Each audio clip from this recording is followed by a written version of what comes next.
보통 제가 말씀을 전할 때에 우리가 함께 읽었던 개역 개정 말씀을 중심으로 함께 나누었습니다.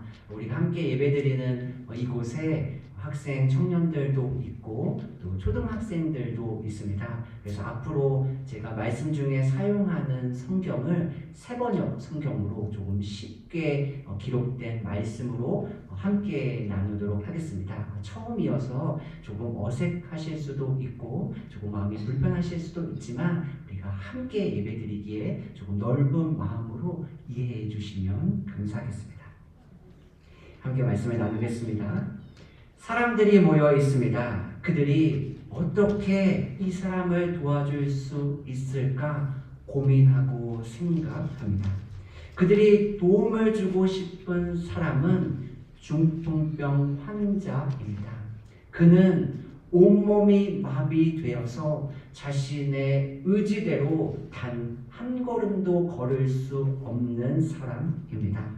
그때 사람들이 예수님께서 베드로 장모 집에 모여 있음을 듣게 됩니다. 그래서 그들은 네 사람에게 시켜서 이 병자를 예수님께로 데리고 갑니다. 그들이 집 앞에 도착했습니다. 그러나 그곳은 이미 너무 많은 사람들이 모여 있었습니다. 그들은 예수님께로 들어갈 틈을 도무지 찾을 수가 없었습니다. 그래서 그들은 다른 방법을 생각해 내었습니다. 그들은 지붕을 뜯고 구멍을 냈습니다. 그리고 그들은 그곳을 통해 이 병자를 예수님 앞으로 내려보냈습니다. 그들은 사람들이 너무 많아서 집 안에서 무슨 일이 일어나고 있는지 알 수 없었습니다. 그럼에도 그들이 기대하고 있는 모습이 있습니다. 무엇일까요? 집 안에서 예수님이 수많은 병자와 귀신 들린 사람들을 치료해 주시는 모습을 상상했습니다. 그들이 기대하는 마음이 있었기에 그들은 남의 집 지붕을 뜯고 구멍을 내었습니다. 이미 예수님은 귀신 들린 사람, 열병에 걸린 베드로의 장모, 그리고 나병 환자를 고쳐주셨습니다. 그리고 그 외에도 수많은 사람들을 치유해 주셨습니다. 그래서 그들은 집 안에서도 이러한 일이 일어날 것을 예상하고 기대했습니다. 이제 이들이 그 중풍 병자를 예수님 앞으로 달아내립니다. 지붕이 뜯어지고 구멍난 곳에서 사람이 내려오고 있습니다. 집 안에 있는 사람들은 황당해합니다. 동시에 그 일을 하고 있는 4명의 사람들도 당황합니다. 그 이유가 무엇일까요? 자신들의 기대와 다른 모습이 집 안에서 일어나고 있었기 때문입니다. 마가복음 2장 2절입니다. 예수께서 그들에게 말씀을 전하셨다. 나병이 깨끗해지고 열병과 귀신이 떠나가는 시끌벅적한 상황이 아닙니다. 사람들이 차분하게 예수님의 말씀을 듣고 있습니다. 4명의 사람들이 그 모습을 본 순간 어떤 생각이 들었을까요? 이 분위기는 뭐지? 우리가 이렇게까지 할 필요가 있었을까? 어떻게 이 일을 마무리하고 수습해야 할까? 집 안에 있는 사람들은 어떤 생각을 했을까요? 예수님의 말씀이 무르익고 있습니다. 이제 예수님의 말씀이 절정에 이르고 있습니다. 그 중요한 순간에 지붕이 뜯겨지고 구멍이 뚫리고 사람이 내려오고 있습니다. 이 사람들 뭐 하는 거지? 지붕을 뜯고 구멍을 내는 너희들은 도대체 누구야? 예수님의 말씀이 갑자기 중단되었습니다. 서로의 보이지 않는 수많은 생각들이 주고받고 있는 어수선한 상황입니다. 예수님이 말씀을 멈추시고 입을 열어 그 중풍병 환자에게 말씀하십니다. 마가복음 2장 5절입니다. 중풍병 환자에게 이 사람아 내 죄가 용서받았다 하고 말씀하셨다. 중풍병 환자를 데리고 온 사람들의 기대가 무엇일까요? 병고침입니다. 그런데 예수님은 사람들이 예상하지 못한 죄 용서를 선언하셨습니다. 갑자기 그곳에 침묵이 흐릅니다. 잠시 후 짧은 침묵을 깨고 그곳에 있는 어떤 서기관들이 마음속으로 이렇게 생각합니다. 마가복음 2장 7절입니다. 이 사람이 어찌하여 이런 말을 한단 말이냐? 하나님을 모독하는구나. 하나님 한 분밖에 누가 죄를 용서할 수 있는가 하였다. 예수? 가난한 시골 동네 출신 아니야? 그가 어떻게 죄를 용서할 수 있어? 서기관들은 팔짱을 끼고 불편한 표정을 지으며 동의할 수 없어 의심 어린 표정을 짓고 있습니다. 예수님은 그들의 생각을 아셨습니다. 그리고 그들에게 질문하십니다. 죄 용서와 병고침 둘 중에 어느 것이 더 쉽겠느냐? 둘 중에 어느 것이 더 쉬울까요? 병고침, 죄 용서. 마음속으로 한번 생각해 보시죠. 죄 용서가 병고침보다 더 쉽습니다. 왜냐하면 죄 사함은 사람의 눈으로 볼 수 없기 때문입니다. 예수님이 온몸이 마비된 환자에게 내 병이 치유되었다 선포하십니다. 그런데 그가 여전히 몸을 움직일 수 없습니다. 그러면 사람들은 자연스럽게 예수님의 말씀에 능력이 없음을 알게 됩니다. 반대로 예수님이 죄 사함을 선포하셨습니다. 그러나 사람들의 눈에 그 사람의 죄가 사해졌는지 그렇지 않은지 확인할 방법이 없습니다. 따라서 죄 용서가 더 병고침보다 쉽습니다. 예수님이 더 어려운 병고침을 시행하십니다. 사람들이 예수님의 능력에 감탄합니다. 박수하고 환호성을 지릅니다. 그리고 예수님이 이어서 내 죄가 사해졌다라고 선언하십니다. 그럴 경우 사람들이 가지고 있는 의심과 사람들이 가지고 있는 동의할 수 없는 생각들을 무력화시킬 수 있습니다. 왜냐하면 더 어려운 병고침을 예수님이 실제로 이루셨기 때문입니다. 그럼에도 예수님은 왜 반대로 하셨을까요? 예수님이 집 안에서 가르치신 말씀 때문입니다. 마가복음 1장 14절입니다. 예수께서 갈릴리에 오셔서 하나님의 복음을 선포하셨다. 예수님께서 갈릴리에 오셨습니다. 그리고 예수님은 처음으로 자신의 목소리로 하나님의 나라를 선포하십니다. 마가복음 1장 15절입니다. 때가 찼다. 하나님의 나라가 가까이 왔다. 회개하여라. 복음을 믿어라. 예수님은 자신을 통해 하나님의 통치와 하나님의 다스림이 시작되었음을 말씀하셨습니다. 예수님의 통치와 예수님의 다스림 앞에 질병도 귀신도 죄도 떠나갈 수밖에 없습니다.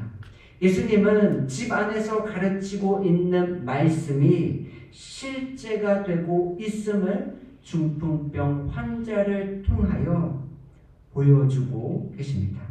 예수님은 믿음이 아니면 볼 수 없는 죄 용서를 선언하심으로 자신에게 죄를 용서하는 능력, 죄를 용서하는 자유, 죄를 용서하는 의지가 있음을 사람들에게 알게 하셨습니다. 그리고 사람들이 눈에 볼 수 없는 죄 용서를 중풍병 환자를 고치심으로 눈으로 보게 하셨습니다. 예수님의 선포와 중풍병 환자의 반응을 비교해 볼까요? 예수님의 말씀입니다. 마가복음 2장 11절입니다. 내가 내게 말한다. 일어나서 내 자리를 걷어서 집으로 가거라.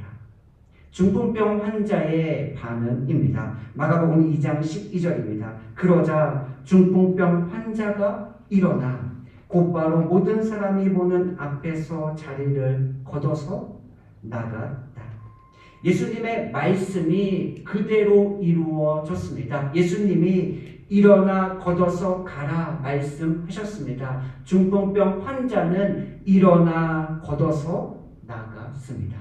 예수님의 말씀이 그대로 이루어졌습니다. 민수기 23장 19절입니다. 하나님은 사람이 아니시다. 거짓말을 하지 아니하신다. 사람의 아들이 아니시니 변덕을 부리지도 아니하신다. 어찌 말씀하신 대로 하지 아니하시랴. 어찌 약속하신 것을 이루지 아니하시랴. 사무엘상 15장 29절입니다. 이스라엘의 영광이신 하나님은 거짓말도 안 하시거니와 뜻을 바꾸지도 않으십니다. 하나님은 사람이 아니십니다. 그러므로 하나님은 뜻을 바꾸지 않으십니다. 이사야 40장 8절입니다. 풀은 마르고 꽃은 시드나 우리 하나님의 말씀은 영원히 서 있다. 히브리서 13장 8절입니다. 예수 그리스도께서는 어제나 오늘이나 영원히 한결같은 분이십니다. 하나님은 사람이 아니십니다. 하나님은 변덕을 부리지 아니하시며 언제나 한결같으십니다. 하나님은 거짓말을 할 수 없고 하나님의 뜻과 계획은 반드시 이루어집니다. 이 놀라운 일의 시작점이 어디일까요? 사람들은 중풍병 환자가 낫는 것을 보고 박수치고 하나님께 영광을 돌리며 함성을 질렀습니다. 그러나 말씀을 준비하며 저의 시선은 이 일의 시작점에 가 있었습니다. 그 결과가 나오기까지, 그 일을 이루기까지 어디에서 시작되었을까요? 5절입니다. 예수께서는 그들의 믿음을 보시고 한 사람을 향한 사랑의 마음을 품고 사람들이 중풍병 환자를 예수님께로 데리고 왔습니다. 한 사람을 예수님께로 데리고 가기 위하여 4명의 사람들은 지붕을 뜯고 구멍을 내야 했습니다. 매트에 누워있는 그 사람을 지붕까지 올려야 했고 안전하게 예수님 앞으로 내려야 했습니다. 예수님은 이 사람들의 모습을 보시고 믿음이라고 말씀하셨습니다. 그리고 그들이 행동한 한 사람을 향한 그 믿음이 중풍병 환자를 죄 용서와 병 고침을 경험토록 했습니다. 같이 가라 같이 가. 같이 가면 백리길도 심리 된다. 어느 드라마에서 나온 글입니다. 함께 마음을 모으면 우리의 믿음을 통하여 하나님께서 일하실 줄로 믿습니다. 매주 금요일마다 우리가 성도님들을 위하여 함께 믿음으로 기도합니다. 우리가 함께하는 그 믿음을 보시고 하나님께서 성도님들의 삶에, 성도님들의 가정에, 성도님들의 자녀 위에 역사하여 주실 줄로 믿습니다. 우리는 다른 사람이 예수님께 가까이 나아가게 하는 디딤돌이 되고 있습니까? 아니면 걸림돌이 되고 있습니까? 우리의 마음이 하나가 되었던 그 순간을 잊지 못합니다. 샬롬에서 함께 식사를 했습니다. 식사를 마치고 커피를 마시기 위하여 다른 장소로 이동했습니다. 조금 급하게 이동하느라 한 권사님이 가방을 그 식당에 놓고 이동했습니다. 커피 마시는 장소에 도착했을 때에 가방을 놓고 왔구나 권사님이 깨달으셨습니다. 모든 사람들의 마음이 다급해지고 조급해졌습니다. 그 가방 잃어버리면 안 되는데 어떻게 해야 되지? 막 애를 썼습니다.